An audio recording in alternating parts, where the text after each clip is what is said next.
Here in the corner of Dalry Kirkyard, we have the burial place of two Covenanters, and there's quite a story connected with their deaths and what happened to them after their deaths as well.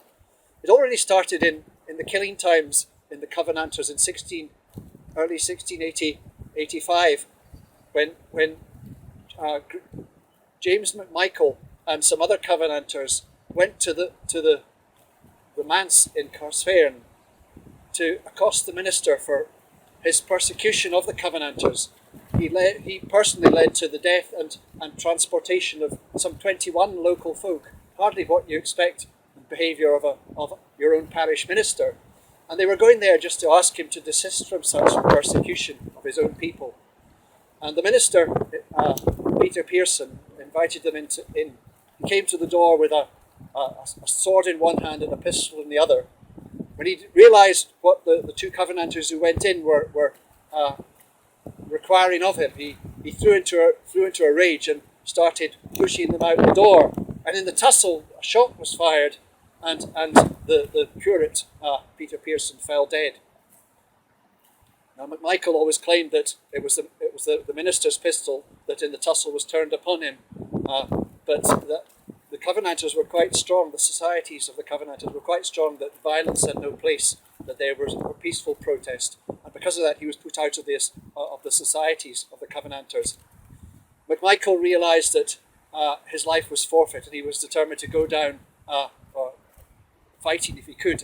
A few days later, about a week later, he and a group of 7 others stormed the Kirkcudbright toll booth, the prison in Kirkcudbright, to free some Covenanters, which they did. But in the process, one of the guards of the toll booth was killed. They headed off to the hills and were followed up by Claverhouse, Bonnie Dundee, who caught up with them on Auchencloy Moor, just down by the River Dee, just a bit to the south of New Galloway. And there McMichael and the others took a stand by a boulder, which you can still see.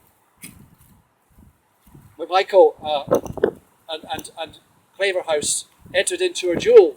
Claverhouse was quite proud of his own sword play, but he was quickly realised that he was in duelling with somebody who was better than him. He called for the help of one of his troopers, who cleaved McMichael's skull right through, and he fell dead on the spot.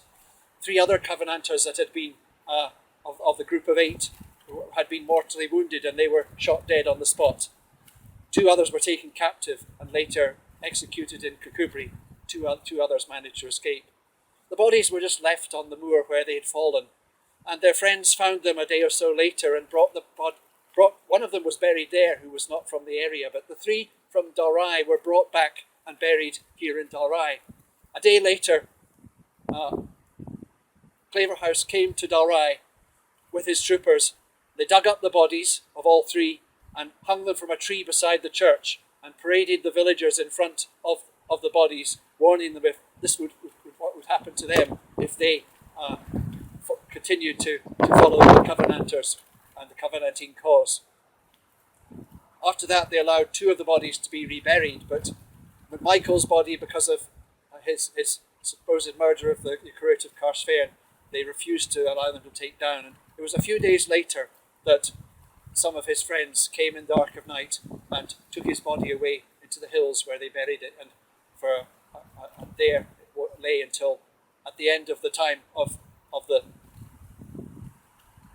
Covenanters. After the times of persecution, they were able to bury him somewhere in this churchyard.